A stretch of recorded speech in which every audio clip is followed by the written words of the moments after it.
আসসালামু আলাইকুম। আপনারা দেখছেন আন্তর্জাতিক বিশেষ সংবাদ। আমি মোহাম্মদ ইমন। আজকের প্রধান আলোচনায় মধ্যপ্রাচ্যে আবারও বেড়েছে ইরান ও আমেরিকার উত্তেজনা।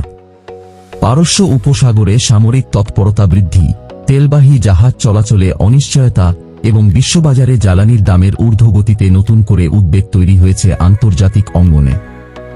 বর্তমান পরিস্থিতির কেন্দ্রবিন্দুতে রয়েছে হরমুজ। বিশ্বের সবচেয়ে গুরুত্বপূর্ণ এই সামুদ্রিক পথ দিয়ে প্রতিদিন বিপুল পরিমাণ অপরিশোধিত তেল পরিবহন করা হয়। বিশ্লেষকদের মতে এই জলপথে যে কোনো ধরনের অস্থিরতা সরাসরি প্রভাব ফেলে বৈশ্বিক জ্বালানি বাজারে। সাম্প্রতিক দিনগুলোতে ওই অঞ্চলে মার্কিন যুদ্ধজাহাজ ও নজরদারি কার্যক্রম বৃদ্ধি পেয়েছে। অন্যদিকে ইরানও তাদের সামরিক উপস্থিতি জোরদার করেছে। ওয়াশিংটন বলছে, আন্তর্জাতিক জাহাজ চলাচল নিরাপদ রাখতে তারা প্রয়োজনীয় পদক্ষেপ নিচ্ছে। তবে তেহরানের দাবি, নিজেদের নিরাপত্তা ও সার্বভৌম স্বার্থ রক্ষায় তারা প্রস্তুত রয়েছে। এদিকে সাম্প্রতিক কিছু ঘটনায় পরিস্থিতি আরও উত্তপ্ত হয়ে উঠেছে। আন্তর্জাতিক বিভিন্ন গণমাধ্যমের খবরে বলা হয়েছে, পারস্য উপসাগরে একটি ইরানি পতাকাবাহী তেলবাহী জাহাজকে ঘিরে সামরিক উত্তেজনা সৃষ্টি হয়। এ ঘটনায় দুই পক্ষের পাল্টাপাল্টি বক্তব্য পরিস্থিতিকে আরও জটিল করে তুলেছে। যদিও একই সময়ে কূটনৈতিক পর্যায়ে আলোচনা চালিয়ে যাওয়ার ইঙ্গিতও পাওয়া যাচ্ছে।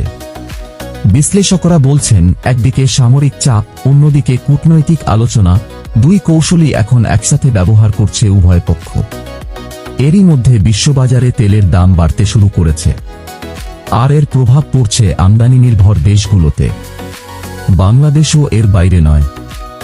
বিশেষজ্ঞদের মতে, আন্তর্জাতিক বাজারে জ্বালানির দাম দীর্ঘ সময় উচ্চ পর্যায়ে থাকলে বাংলাদেশের আমদানি ব্যয় বাড়বে।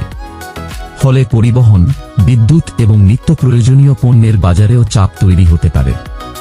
অন্যদিকে মধ্যপ্রাচ্যে কর্মরত বাংলাদেশি প্রবাসীদের নিরাপত্তা নিয়েও বাড়ছে উদ্বেগ।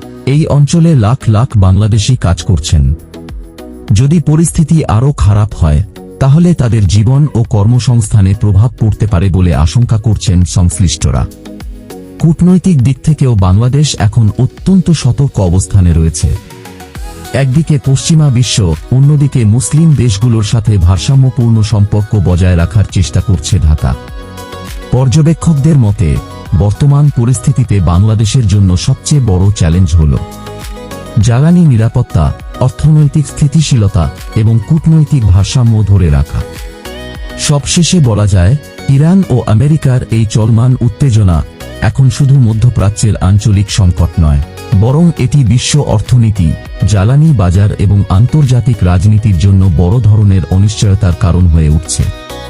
পরিস্থিতি কোন দিকে যায়, এখন সেদিকেই নজর পুরো বিশ্বের। এ পর্যন্তই আন্তর্জাতিক বিশেষ সংবাদ।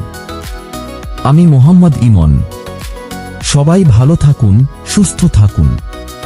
আল্লাহ হাফেজ।